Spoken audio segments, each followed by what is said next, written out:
महाराष्ट्र राज्याचे मुख्यमंत्री सन्माननीय एकनाथजी शिंदे साहेब एक शाखा प्रमुख पासून ते आज मुख्यमंत्री पदापर्यंत पोहोचले आणि शिवसेनेमध्ये खरं तर काम करत असताना संघटनेतील माणसाला भरपूर अति म्हणजे महत्व हे पक्षामध्ये संघटनेमध्ये हे सर्वांनाच माहिती.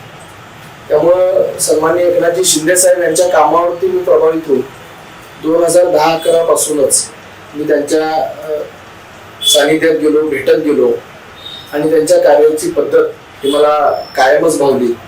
शिवसैनिक म्हणून बाळासाहेब ठाकरे यांचे विचार डोक्यामध्ये होतेच, परंतु एक काम करत असताना सामान्य कार्यकर्त्याला ताकद कशा पद्धतीने शिवसेनेमध्ये द्यायची हे जर एक कोणी करत होतं त्यावेळेस आणि आजही, तर ते फक्त एकनाथजी शिंदे साहेब होते.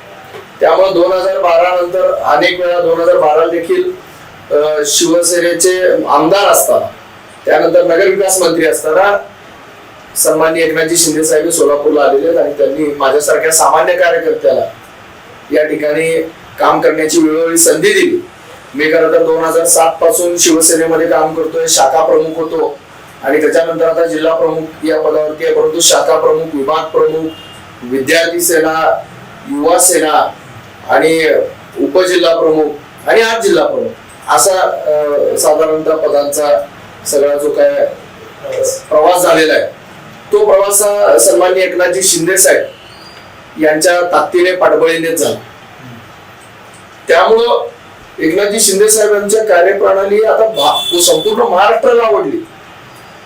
हीच कार्यप्रणाली आम्ही 10 वर्षाखाली त्यांच्यासोबत बघत होतो, म्हणून आम्ही त्यांच्यासोबत राहिलो आणि राहिल्यानंतर माझ्यासारख्या सामान्य कार्यकर्त्याला जी ताकद दिलेली आहे ती सगळ्यांच्या आशीर्वादाने, मुख्यमंत्री एकनाथजी शिंदे साहेब यांच्या आशीर्वादाने ती सोलापूरकरांच्या समोर आलेली.